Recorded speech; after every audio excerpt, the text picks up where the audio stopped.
Entonces, la presentación de hoy en ecografía en hombro va a presentar Daniel y yo, residentes de ortopedia de cuarto año. Entonces, ¿cómo dividimos la presentación? La primera parte de la presentación la dividimos para identificar la importancia de la ecografía en hombro y ver un pequeño repaso o ver de qué hay con respecto a la ecografía en hombro. Ya lo vamos a mostrar cómo lo dividimos. La segunda parte es ver cómo funciona la ecografía, cuáles son los principios ecográficos y cuál es la anatomía ecográfica en el hombro. Y la tercera parte es ver cómo vamos a hacer un abordaje sistemático para la ecografía del hombro, en el cual vamos a incluir todas las patologías o las patologías más frecuentes y ver cómo se debe hacer. Entonces, con respecto a la primera parte de la importancia y la evidencia que hay con respecto a la ecografía del hombro, tenemos primero ver como una serie de cualidades que han caracterizado a la ecografía del hombro siempre que nos hemos enfrentado a esta como una posible imagen diagnóstica y como guía de procedimiento. La primera es el costo. El costo siempre se ha relacionado con la ecografía como un costo inferior y un punto positivo para realizar la ecografía. Según la duración, pues hay lo que dura menos, en teoría, un protocolo para una ecografía dura de 5 y 10 minutos está finalizado.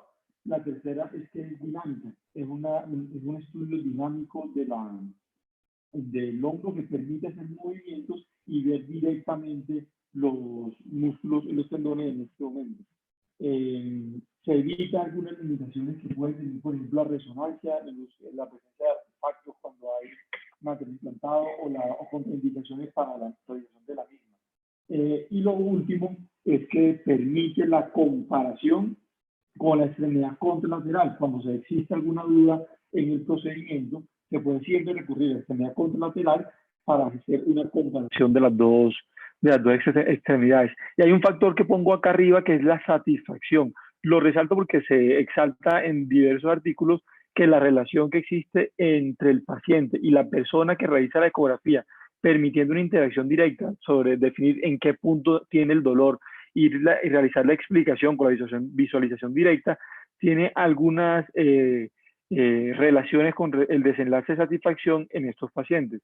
Pero ¿cómo podemos ver realmente qué es lo que hay publicado con respecto a esto y lograr tener una parte como más objetiva de la evidencia que soporta el uso de la ecografía como estudio diagnóstico y como guía de procedimientos para las diferentes patologías? Como lo enfocamos entonces lo establecimos mirando los diferentes grupos de riesgo o los diferentes grupos, como nosotros metemos las enfermedades cuando las buscamos, que es primero ver si tiene alteraciones en la movilidad, o sea, como su principal expositor la capsulitis adhesiva, si tiene alteraciones en la estabilidad, o sea, inestabilidades, si tiene alteraciones en la fuerza, es decir, debilidad o lesiones del manguito rotador, o si tiene alteraciones en la suavidad del movimiento, es decir, artrosis como su principal contraparte patológica. Lo que hicimos fue hacer una búsqueda muy amplia solamente con la palabra de la patología y ultrasonografía en PubMed y ver qué era lo que nos salía. Entonces, como metíamos hombro congelado, solamente hombro congelado más ecografía, hicimos una búsqueda muy amplia de los últimos 10 años para intentar coger la mayor cantidad de información posible. Incluimos 602 títulos, los cuales revisamos y nos quedamos revisamos los títulos que se den en referencia a comparación entre ecografía y algún otro método con el desenlace de diagnóstico de hombro congelado y nos quedamos con 5 títulos. Lo mismo hicimos con manguito rotador, mezclamos manguito rotador y ultrasonografía. Acá el hallazgo fue mucho mayor, fue 1.703 títulos, los cuales nos quedamos finalmente con 15. En estas dos que fue donde más encontramos publicaciones, se incluían muchas publicaciones como guía de procedimiento y acá lo enfocamos principalmente a diagnóstico, el poder diagnóstico del estudio. Inestabilidad, encontramos 39 publicaciones, nos quedamos con 4 y cambios degenerativos, sí solamente habían dos publicaciones, pero eran incluían todo el espectro y no se enfocaban específicamente en degenerativas. Entonces, con respecto al hombro congelado, este es un estudio que intentaba comparar en pacientes que tuvieran lesión, es decir, capsulitis adhesiva, y los que no tuvieran capsulitis adhesiva como diagnóstico clínico y que ya tenían una resonancia realizada. Lo que hicieron acá, y la única variable que midieron fue el grosor de la cápsula del receso axilar y encontraron una diferencia entre la medición de este grosor entre los pacientes que tenían y no tenían lesión. Entonces, como gran rasgo, este artículo mostraba que existe una diferencia en la ecografía que se correlacionaba con los hallazgos en resonancia con el grosor de la cápsula, del grosor de la cápsula en el receso axilar. Esta es la forma como lo hacían, que ya vamos a entender más adelante cuando expliquemos la parte ecográfica, pero medían el grosor de la cápsula y la comparaban con los hallazgos en la resonancia. Y este es el paso a paso de cómo lo hacía. Cápsula engrosada y cápsula no engrosada. El punto de corte que encontraron en este artículo para encontrar diferencia entre lesión y no lesión era 3.2 milímetros. También hay otra publicación que se enfoca en ver cuál era la diferencia que existía, cuánto tenía que ser, pero de la cápsula glenomeral inferior. Y aquí encontraron como punto de corte para la diferencia de 2.6 milímetros, un punto un poco más inferior que el anterior, pero encontraban diferencia al utilizar la ecografía como método para encontrar hallazgos que sugerían la capsulitis adhesiva. Esta es una publicación del 2019 que ya utiliza no la visualización con respecto al receso axilar, sino por la parte posterior, ver el linfespinoso y la cápsula posterior, y se aprovecha de la ventaja del estudio dinámico. Lo que hace rotación interna y externa, y acá se compara. Voy a mostrarles este gráfico que está en la mitad, y en la línea negra es lo que se ve. Acá invierten la ecografía. Lo que intenta mostrar es que aquí la línea amarilla, que está acá metida entre el adenoides, este es el linfespinoso, esta es la cabeza del húmero. Cuando se hacen los arcos de movilidad, no hay cambio en esa misma. Es decir, persiste así. Eso indica que tiene como un bloqueo secundario y que no se extiende la cápsula posterior a ese nivel, y es como un signo sugestivo. Entonces, con respecto a capsulitis adhesiva, estos son algunos de los hallazgos en la literatura que sugerían su uso como diagnóstico de la patología. En inestabilidades que encontramos, este es un estudio, una corte prospectiva de pacientes que aquí hace mucho énfasis en lugares donde no tengan el acceso a resonancia, y esta es publicada en una revista de emergenciólogos.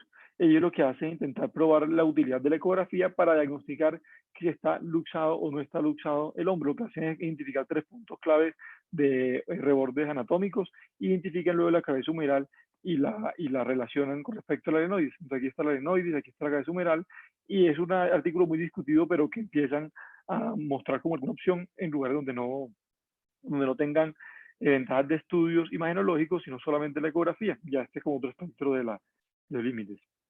Esta es otra relación con respecto a la anatomía normal, y cuando hay una luxación, ¿cómo se vería?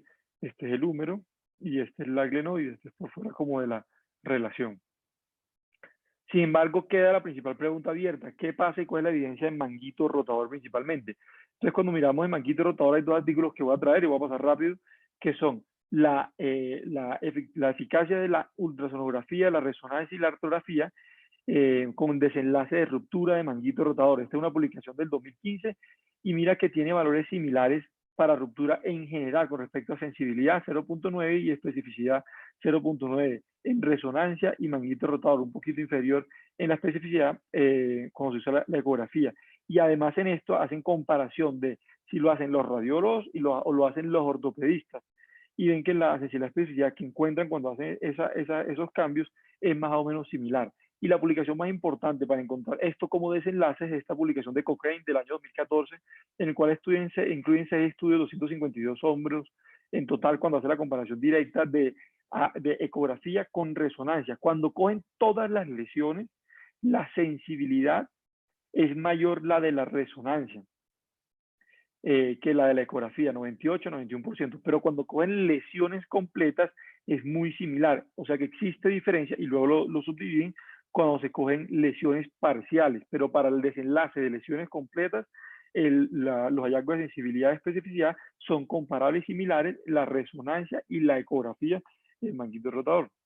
Después de encontrar, listo, ya tenemos desenlaces similares para identificar la ruptura completa, pero para ver la otra variable que queremos ver en la resonancia, que es la infiltración grasa y la atrofia grasa, también hay publicaciones al respecto. Esta es una publicación de abril del 2019, en el cual comparan la infiltración grasa y la atrofia diagnosticada por ecografía y diagnosticada por resonancia. Lo que encuentran ellos al comparar estos dos métodos es que la concordancia del observador al realizar esto hasta las 52 semanas va entre 0.3 y 0.4, o sea, es una concordancia pobre. Hay algunas semanas que se pasa de 0.4, pues en general es pobre, o sea que no como que se sugiere para esto. Y finalmente, dejé hasta el final porque es de lo que más evidencia vamos a encontrar. Solamente voy a mostrar este estudio en representación como de la fortaleza de los estudios que intentan explicar este desenlace. Y este es un ensayo clínico autorizado que compara la infiltración guiada por ecografía de la porción larga del bíceps. Y lo que encuentra es que a las 4 y 6 semanas existe diferencia cuando aleatorizan los dos grupos en desenlaces de dolor, de SAIN y escalas funcionales, mostrando diferencia a favor del uso de la infiltración guiada por ecografía. Entonces, si nosotros queremos poner en una escalera todo lo que hemos explicado hasta ahora de la evidencia con respecto a la utilidad, entonces tenemos que la inestabilidad estaría en la parte más abajo. Hay algunos estudios, no son muy fuertes para realizar la ecografía como estudio diagnóstico para esto. En hombro congelado hay algunos hallazgos sugestivos del hombro congelado, pero tampoco de la mejor evidencia. Y ya en manguito rotador tenemos en la parte superior para rupturas completas, es comparable como mostró el metaanálisis de Cochrane de 2014. Y para rupturas parciales es superior la resonancia, pero el desenlace de la ecografía es más o menos comparable, es un poquito inferior. Y en la cúspide de la escalera está la guía de procedimientos. Siempre cuando empezamos a buscar literatura es lo que más encontramos, que la ecografía como guía de procedimientos, y su principal expositor es el uso de la infiltración guiada por ecografía de la porción larga del bíceps.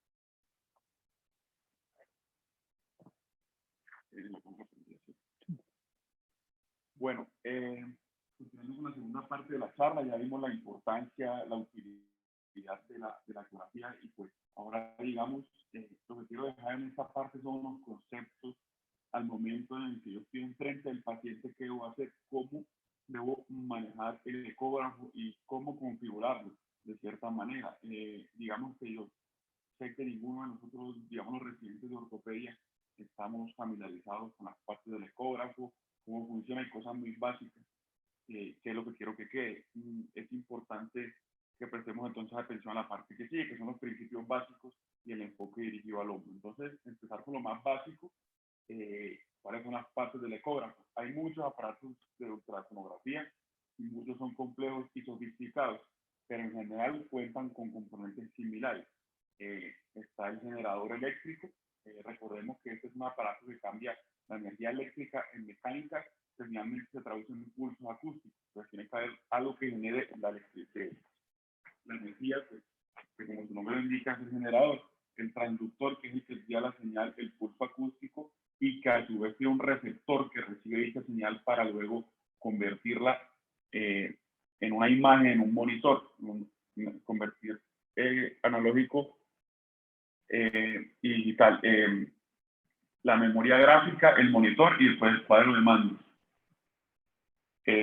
Entonces, digamos que los acabo de nombrar como el hardware de cómo es el ecógrafo. Sin embargo, hay tres partes importantes que quiero que les queden en la cabeza, y es el receptor, el transmisor y el transductor, que juntos funcionan como un círculo que siempre va a estar enviando y recibiendo señal y convirtiéndola para poder verla en el monitor finalmente. Entonces, el transductor, que pues es aquel que convierte la energía eléctrica en mecánica y viceversa. O sea, a su vez de que envía la señal hacia el tejido, también la va a recibir. Y en la ecografía lo convierte, como dije ahorita, la energía eléctrica la convierte finalmente en pulso acústico. Entonces tiene varias partes. Tiene pues el conector que va directamente conectado al monitor, y dos puntos de liberación de estrés para evitar que la señal se corte: el cable, el cuerpo y finalmente la huella del lente, que son los que van directamente pues sobre el tejido. Hay de tres tipos básicos, hay muchos más, pero digamos estos son los que son más básicos: lineales, que van a enviar una señal directa; convexos, que como su nombre lo indica, envían la señal difusa; y sectoriales, que ya son un poco más complejos. Entonces, esto va a ser importante porque en la ecografía musculoesquelética tenemos que usar siempre los transductores lineales. Ya voy a explicar por qué más adelante. El transmisor, que también se conoce como pulsador o generador, transmite descargas de energía acústica y tiene un control de voltaje de salida, y también controla la frecuencia de los pulsos que se van a enviar. O sea, es la que en última va a controlar los megahercios con los que se va a enviar hacia el tejido. El receptor detecta y amplifica las señales y que chocan con el tejido a reflejarse en él. Entonces, también, pues, como su nombre lo indica, pues recibe los ecos reflejados y los potencia, ¿sí? Esto se llama el principio de la piezoelectricidad, que ya fue escrito a finales del siglo XIX por Pierre Curie, que como recordemos, junto con su esposa también se encargaron de investigar sobre la radioactividad y bueno, son dos científicos que obtuvieron el premio Nobel y fueron muy conocidos, Bueno, ya entrando, ¿cómo funciona un ecógrafo? Pues el ecógrafo produce un pulso que propaga los tejidos y siempre es necesario usar revestimientos especiales como gel y cubrir bien el transductor. Entonces es muy importante eso. Por favor. Una vez en el tejido los pulsos se propagan, se reflejan, se refractan y absorben, produciendo frentes de ondas que se reflejan en un monitor. Estos conceptos pueden resultar un poco confusos y uno puede asustarse al leerlos, al escucharlos, pero ya los voy a desglosar más adelante. Y de acuerdo al tejido varía la velocidad y la presentación en el monitor. Entonces, bueno, el primer punto es se envía el pulso acústico y el tejido lo absorbe. Eso es fácil de entender. Cuando llega hacia el tejido, de una vez tiene una onda que se refleja hacia el monitor, que es la que el transductor y el receptor, valga la redundancia, reciben para expresarlo en el monitor. A su vez, se refracta en el tejido. Depende de la densidad del mismo, va a haber mayor o menor refracción, y esto es lo que va a hacer que cambie la ecogenicidad en el reflejo del monitor. Todas las tres que acabo de mencionar son causas de atenuación, y dependiendo del tejido, pues puede haber una pérdida de la potencia de la señal. Entonces, estos cuatro conceptos tienen que estar muy claros para lo que vamos a llegar más adelante. Otro de los conceptos es la velocidad de propagación en el tejido. La velocidad de propagación general del cuerpo humano en promedio es de 1540 metros sobre segundo.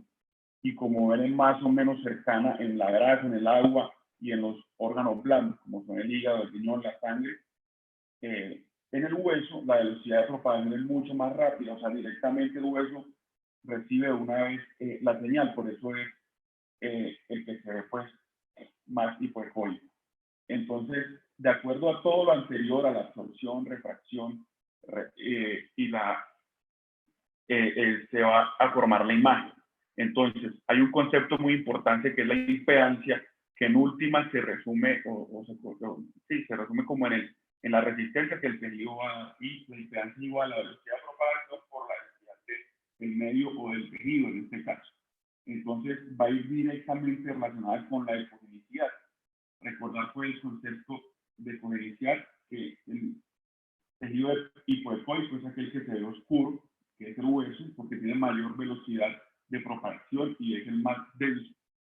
El 2, el número 2 es el anecoico, que se ve gris, que en teoría no tiene una velocidad de propagación nula porque no llega, y el hiperecoico es el más brillante, que es el líquido. Entonces, este es el concepto de ecogenicidad, que va directamente relacionado con la impedancia. La anisotropía es la capacidad del tejido de cambiar de ecogenicidad según la angulación que reciba el transductor. Entonces, esto para la ecografía musculoesquelética, este concepto es vital, porque los tendones sobre todo son bastante anisotrópicos y de acuerdo a cómo reciban el pulso acústico van a verse de una u otra manera. Entonces, por eso hablaba en unas diapositivas atrás, el ecógrafo tiene que ser lineal, ¿sí? Ya que el pulso acústico con estos ecógrafos es directo y llega perpendicular al tendón. Así evita que sean artefactos dados por la anisotropía. Entonces, el tendón siempre es hipoecoico y fibrilar, como ya veremos más adelante. Entonces, debe llegar el rayo directo para que no se les olvide, por eso siempre debe ser lineal. Rápidamente voy a hablar de estos conceptos, que son los modos de presentación de imagen.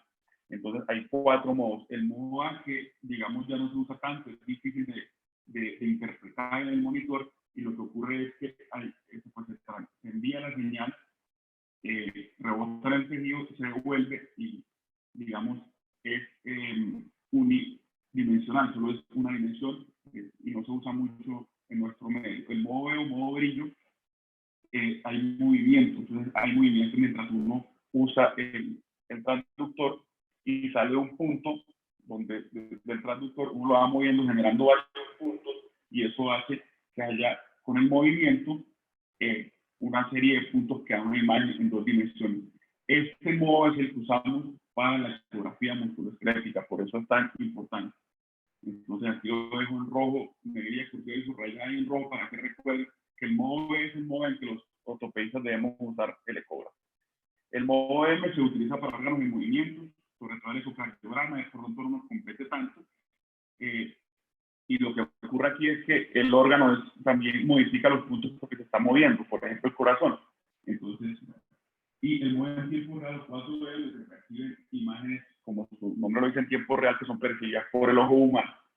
Entonces, siempre nos han dicho que el ecógrafo es un examen dinámico, operador dependiente y que requiere un personal entrenado, pero entonces, digamos que lo que quiero traer con esta gráfica es que pues todo depende del operador. Puedes tener el mejor carro de Fórmula 1, pero no lo sabe manejar, lo mismo pasa con, digamos, un fusil o un pincel, siempre depende del operador. Entonces lo importante es que estemos relacionados con esto para poderlo utilizar bien y que sea un aparato útil en nuestro medio. Entonces, recordar pues que el hueso tiene la propagación completa del ultrasonido, dado que tiene mayor absorción del tejido blando, y la frecuencia en megahertz debe ser ajustada de acuerdo a la articulación. En el caso específico del hombro son 15 megahertz, en la cadera 10 y en los dedos 18. Entonces los primeros trabajos de ecografía del manguito rotador fueron hechos con transductores de 5 a 10 megahertz, ahora son obsoletos, limitan mucho su utilidad. Y esto ocurre porque tienen menor intensidad de la amplitud de la onda y aunque pueden llegar a mayor profundidad en el tejido, disminuye la resolución del imán. Lo que uno ve no está tan claro. Se requieren transductores lineales de alta resolución, que son los que usamos, de 12 a 15 MHz. Tienen mayor resolución y un mejor campo de visión. Cuando el paciente es obeso o uno quiere observar lo que es muy profundo, es difícil, porque como ven la onda azul, que sería el transductor de alta definición, no llega tan profundo, entonces no puede llegar hasta allá. Tendríamos que usar una longitud de onda mayor sacrificando la resolución. Entonces, los tendones de ligamentos en la cápsula articular deben ser examinadas bajo tensión y los músculos de manera dinámica, de manera activa y pasiva, y los nervios evitar poner presión directa. Entonces, esta parte de los tendones es vital porque recuerda el concepto de la anisotrofía que comenté ahora, de la forma en la que uno tenga el tendón o el ligamento se va a ver de una u otra manera. Entonces siempre se recomienda hacer digamos, el uso del transductor con el tendón en tensión. Entonces, este es el resumen del está malo. Dale, tiene aquí. Listo, ya. Bueno, este es, digamos, el uso, la diapositiva que quiero que se lleve en la cabeza de acuerdo a lo que acabo de decir. Entonces, siempre verificar que nuestro ecógrafo, cuando estoy frente al ecógrafo, verificar que sea alta resolución, por lo menos de 10 a 12 MHz. Usar un transductor lineal que esté en modo B. Las recomendaciones de brillo lo recomiendan usar al 60%. Dicen que los inexpertos siempre tratan de usarlo al mayor al 60%, pero eso puede dañar la imagen y centrar el foco lo más posible a lo que se quiere observar. Tener en cuenta también la estructura de examinar. Entonces, ya entrando en materia directamente de un protocolo para el uso del ecógrafo del manguito rotador. Entonces, tenemos este artículo que habla sobre la anatomía del hombro, escrito por John Jacobson en el 2011, en la revista de Radiology. Él usa, digamos, 5 pasos para examinar el hombro con el ecógrafo. Tiene que ser algo que sea corto, de unos 5 minutos, cómodo y aumenta y mejora la relación médico-paciente. Entonces son 5 pasos. En la primera observamos la porción larga del bíceps, en el segundo el subescapular y si el bíceps está subluxado o no, el supraespinoso. En el número 3, intervalo rotado. El número 4, la articulación acromioclavicular de una manera dinámica y evaluamos el pinzamiento y finalmente el infraespinoso o redondo menor y el lado posterior. Entonces, en el primer paso, en el paso 1A, tenemos que identificar la porción larga del bíceps. Tenemos aquí en la imagen izquierda el transductor de manera horizontal, con el paciente con el hombro en neutro, y simplemente lo ponemos, digamos, sobre el surco bicipital. Debemos observar una imagen similar a esta. Como dije anteriormente, los tendones deben ser hiperecoicos, o sea, blancos y fibrilares. Y como vemos acá, pues es la característica del tendón. Aquí podemos ver la tuberosidad menor y un tendón hiperecoico. En la imagen derecha vemos la anisotropía del tendón. Aquí lo ponen de otra posición que no es adecuada y el tendón se ve hiperecoico, o sea, quedó oscuro, pero no es porque esté roto, sino porque por la anisotropía no está en la posición adecuada. Eso lo están viendo ellos así, ¿cierto?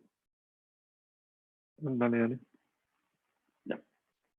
Entonces, bueno, el tendón normal, como dije, es el hiperecoico y fibrilar. En el paso 1E, entonces se cambia la dirección del transductor, debe ser vertical y lo vamos llevando hacia inferior, como se ve acá. Entonces, aquí lo que estamos viendo es la longitud de cómo, pues longitudinalmente el tendón sobre la correa vertical.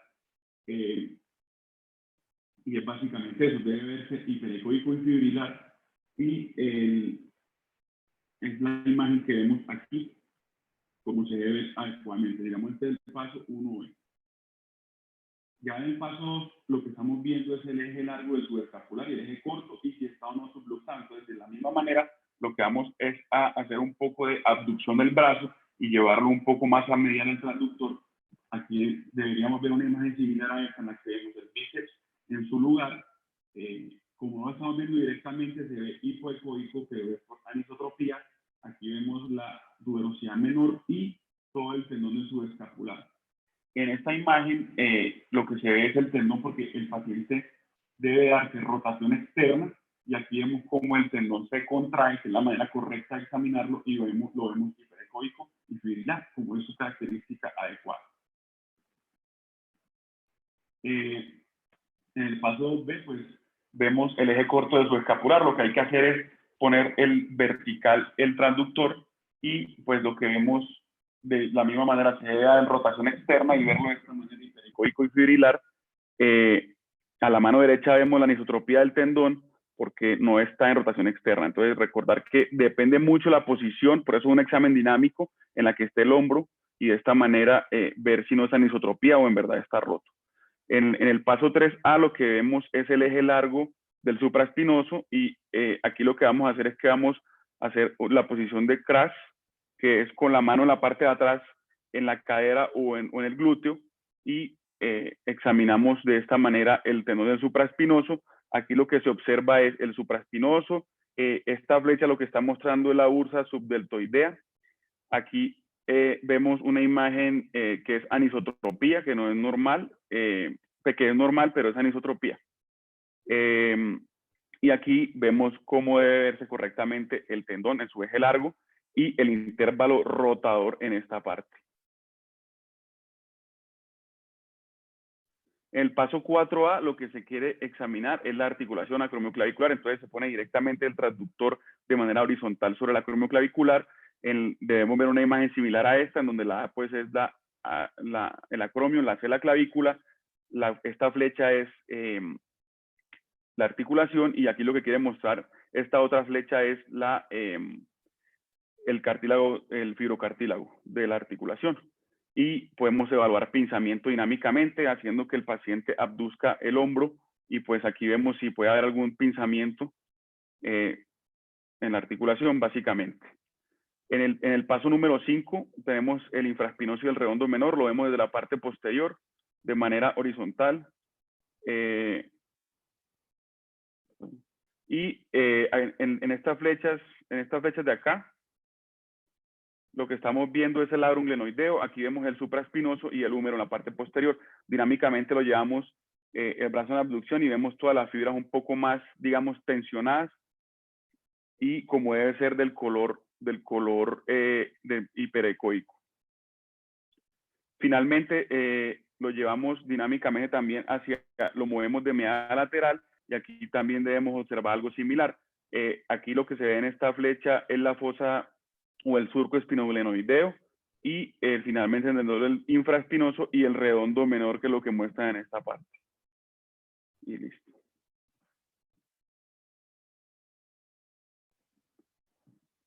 Listo, entonces acá haciendo como un resumen, primero lo importante que lo de la evidencia que era como de cómo estaba diferenciado, viendo que teníamos arriba las guías por procedimiento y el diagnóstico de desenlace de ruptura completa del manguito rotador. Dani nos acaba de explicar la parte de los principios ecográficos, la anatomía ecográfica y los 5 pasos propuestos por Jacobson para el abordaje de la ecografía.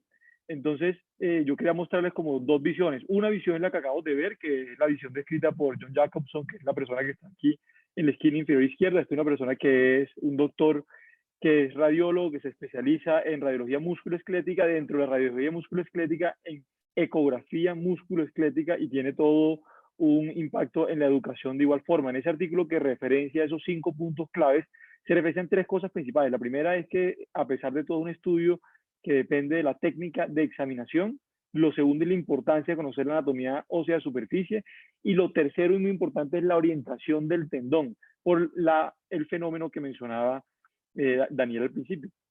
Hay que tener el radio siempre perpendicular a la orientación del tendón. Y ahora quiero mostrarles el algoritmo o el abordaje que hace Don Buford, que es un ortopedista que propone un paso ecográfico, una examinación ecográfica en 13 puntos principales.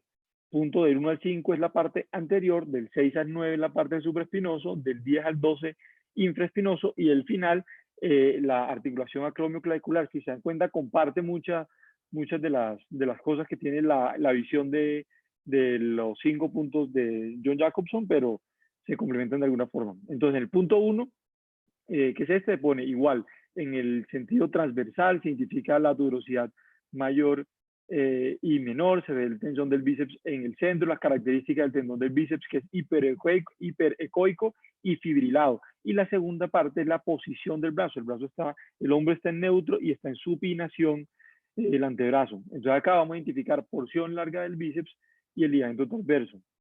Luego pasamos al punto 2, que simplemente rotamos 90 gramos la orientación del transductor. Aquí se dan cuenta que está en sentido transverso, aquí lo ponemos en sentido longitudinal, y acá vemos la distribución longitudinal de la porción larga del bíceps, completando el punto 1 y punto 2 la valoración de la porción larga del bíceps. En el punto 3 ya lo que hacemos es una rotación externa del brazo para ver el subescapular, que es este tendón acá y músculo acá, que es el que estoy señalando, en su eje longitudinal. Si bien este es transverso para el bíceps, porque el bíceps va por acá subiendo, acá es longitudinal para el subescapular, que va en esta orientación. Aquí estamos viendo el subescapular llegando a la tuberosidad menor, y aquí se alcanza a ver parte del bíceps. Entonces, punto 3, identificar el subescapular en su eje longitudinal. Punto 4, ahora cambiamos 90 grados, giramos 90 grados y vemos al subescapular, pero en sentido transverso. Y aquí vemos nuevamente el subescapular llegando, pero en eje transverso. Esto es tuberosidad menor y este subescapular arriba llegando. Y aquí lo que se hace simplemente es la exploración de su punto de inserción de medial hacia lateral. Punto 4, punto 3 y 4, entonces la evaluación del subescapular. Y acá en el punto 3 este es un video que podemos hacer uso de la ventaja, que es la que es un examen dinámico. Vemos cómo se rota externo el hombro y vemos el subescapular, que es este, llegando acá a la tuberosidad menor. Entonces este es el subescapular y aquí abajo está el húmero. Punto 5, ya pasamos a hacer, mantenemos, rotación externa, miramos el subescapular acá abajo y nos guiamos por la coracoides, que sería esta imagen acá. Mantenemos el transductor en el eje longitudinal de subescapular y lo veríamos en la evaluación de esta forma. Esta es la coracoides, este es el subescapular abajo y acá está la tuberosidad menor. Punto 6 y 7 ya es la evaluación del supraespinoso, y aquí es clave, como lo mencionábamos al principio, la orientación de las fibras y el cómo lo vamos a posicionar el transductor para que no nos dé falsas imágenes de ruptura o lesiones.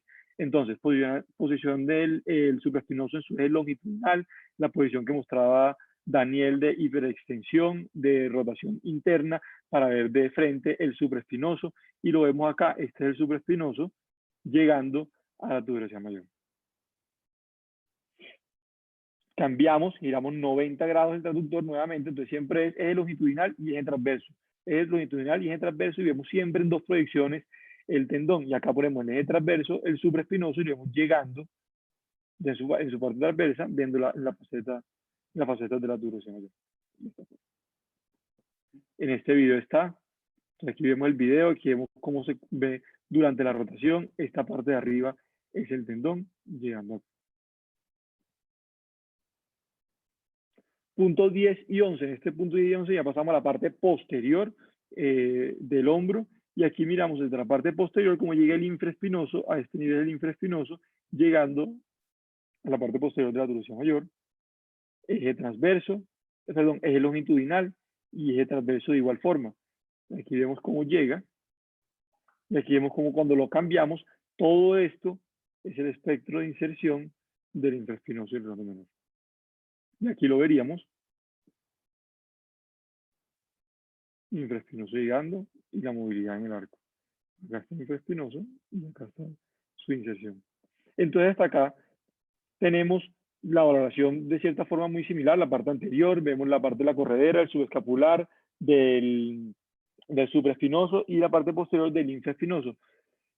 Aquí se menciona en el punto 12 pruebas adicionales de movilidad para ver la articulación glenohumeral posterior y la cápsula, algo referente con lo que mencionaba en la parte de capsulitis adhesiva, y en el punto 13 la articulación acromioclavicular, que es lo que mencionó, la misma que mencionó Daniel en el abordaje de Jacobson. Sin embargo, hay diferentes propuestas de técnicas y protocolos para realizar. Este protocolo del Grupo Europeo de Radiología, en el cual tiene los mismos puntos con algunas variaciones, principalmente la valoración anteromedial, que hace énfasis en la parte del elemento coracotomial, y la posición a utilizar. Ellos varían en la posición de la rotación interna y extensión, que sugieren que puede tener algún beneficio, pero en grandes rasgos, sin importar lo que queramos mostrar con esto, entre la visión del radiólogo, del ortopedista o las instituciones que tienen sus mismos protocolos, tienen una lista de chequeo que fácilmente se puede cumplir en 5 o 10 minutos. Traíamos este artículo, que es una publicación del 2016 que hace referencia a un abordaje multimodal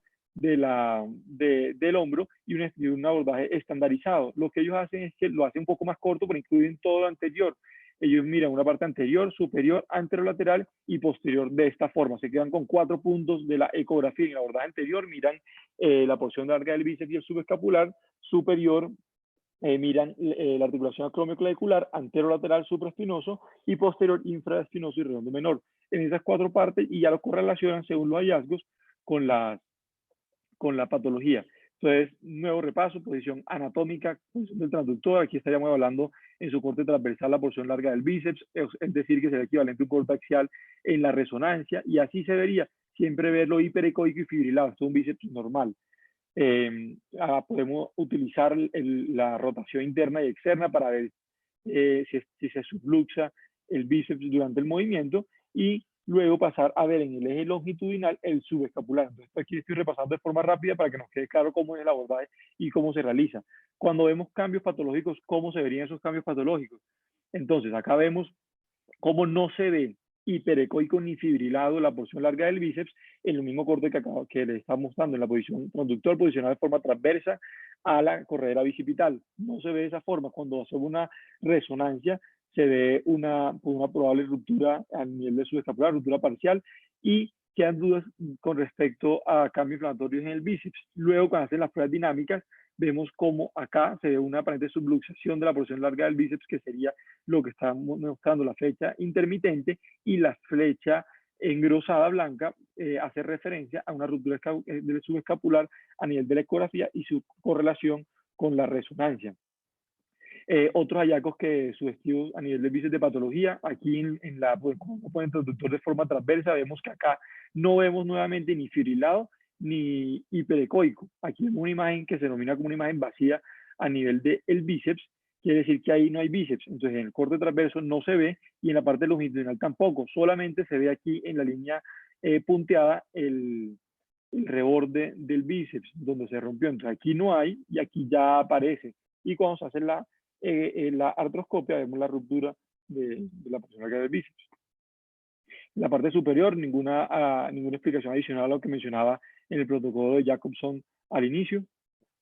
Pasamos a la parte anterolateral, entonces aquí la posición clave es la posición para que se exponga el supraespinoso de esta forma, al hacer rotación interna y extensión del hombro, se expone de esta forma y aquí podemos ver en el eje longitudinal cómo llega, aquí vemos supraespinoso llegando y aquí su inserción en la tuberosidad mayor a este nivel. Y eso se puede gracias a la posición a este nivel. Y su correlación sería el equivalente a un corte coronal de la ecografía. Nuevamente, esta sería la parte patológica, la lesión del supraespinoso, la correlación con respecto a la resonancia, la ruptura completa. Acá la relación de una ruptura parcial, vemos en la resonancia aquí cómo se infiltra de cierta forma en su llegada. Aquí es la inserción en la tuberosidad mayor y todo el tendón del supraespinoso. Acá vemos alteraciones en la señal de la ecografía, vemos que no se ve fibrada hiperecoica y hace referencia a una tendinitis calcificada en la resonancia. Y en la parte posterior, que no hay cambios con respecto al abordaje que mostraba Daniel, y aquí hace referencia a la atrofia y a la infiltración grasa. Aquí normal y aquí atrofia e infiltración grasa, que se altera la imagen ecográfica que encontramos. Vemos que acá no se ve de las mismas características, este izquierdo, este derecho, aquí estamos haciendo utilidad de que puede ser comparativa el examen, dando mayor información. En conclusión, la correlación entre el abordaje anterior, superior, anterolateral y posterior con cada uno, con lo que podemos encontrar en cada parte de la ecografía. Conclusión, tenemos un estudio que tiene mayor evidencia como guía de procedimiento y en rupturas completas de manguito rotador, que muestra su importancia a este nivel y con una evidencia emergente en todo un campo de posibilidades que no tienen en este momento evidencias muy fuertes, pero son evidencia como en construcción. La importancia de tener en cuenta los principios, principalmente el momento de hacerlo, tener en cuenta que siempre está perpendicular para no dar falsas imágenes y falsos diagnósticos con lo que veamos, y el abordaje, que hay diferentes abordajes, pero tienen en común, yo creo, el último que le mostraba de los cuatro puntos, que por ese medio podemos ver todas las estructuras. Y en conclusión les dejamos estos códigos QR que están enlazados a los 3 videos de los 3 abordajes, que son videos que han subido estas personas que les mencioné, estos médicos, radiólogos y ortopedistas, que hicieron el abordaje sistemático de la ecografía en hombro.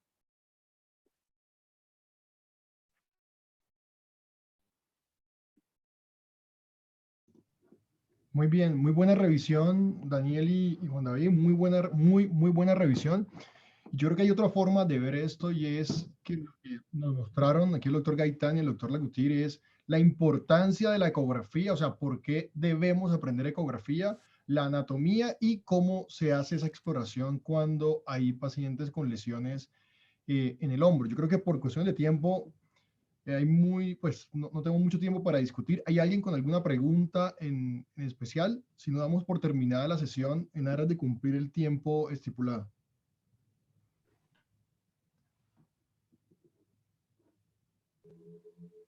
Bueno, no hay preguntas. Listo, otra vez, doctor Gaitán, doctor Lacutir, muchísimas gracias por esta revisión, de verdad muy completa y va a quedar pues casi que de soporte académico para todas las personas que quieran empezar a hacer ecografía. Creo que es un muy buen inicio este video. Muchas gracias y Doctor, hasta la próxima. ¿Quién habló? doctor, yo, Lina, qué pena. Lina Jaime. Ah, hola Lina, hace rato no te vi. Hola, doctor. Pon tu ¿Cómo cámara, está? pon tu cámara, porfa, que no te veo hace años. Bueno, doctor, estaba terminando de entrenar. No sé si ya me ve. Y ahora sí, cuéntanos. Doctor, pues yo quería hacer una anotación. Realmente, pues a mí la ecografía musculoesquelética es de un gran interés para mí. Más o menos llevo año y medio estudiándola, haciéndola junto con mi papá, que pues está con eso. Y algo muy importante que hay en hombro, además de ver todas las estructuras, ligamentos que también se pueden ver, es también, digamos, que neovascularización, ¿no? Con Doppler poder y pues Doppler color en el momento que uno quiere de pronto hacer alguna intervención o algo para evitar coger vasos. Y otra cosa importante es que claramente la curva, sí, pues la curva de aprendizaje es supremamente lenta. Precisamente uno habla de anisotropía, pero aprender qué es anisotropía, qué no es anisotropía, cómo, digamos, distinguir todo eso, no es fácil, pero realmente es una herramienta que sí es bastante útil tanto para los ortopedistas como pues para nosotros los médicos del deporte también ha sido en los últimos años una herramienta fundamental precisamente para lesiones deportivas. Entonces eso era como la anotación que quería hacer respecto a eso, que pues claramente se queda muy corto el tiempo, porque sí sería muy interesante hacer una revisión pues mucho más detallada para aprenderla mucho, digamos, más de las cosas que tiene, ¿no? Y pues otra cosa, las técnicas de elastografía, ¿no? Que últimamente se están utilizando mucho para ver precisamente qué tan rígido o qué tan blando está el tejido, digamos, de un tendón, de un ligamento muscular, que eso también sirve mucho para seguimiento de lesiones o para prevención de las mismas. Y eso era todo. Perdón, la cara. No, no, tranquila, antes me encanta verte, hace rato de verdad que no te veía. No, de acuerdo contigo, la ecografía tiene muchas ventajas, digamos, no todas fueron mencionadas acá por lo que mismo acabas de mencionar, pero creo que eso es un buen inicio para empezar a como incentivar a las personas a su uso, a tenerla cada vez más en el consultorio, a sacarle jugo a esa herramienta que pues ya está la tecnología y cada vez pues avanza más y pues está al favor de nuestros pacientes, de todos, ¿vale? Chao, Lina, que estés bien. Chao a todos, muchas gracias. Hasta dentro de... Chao, gracias. Chao. Chao.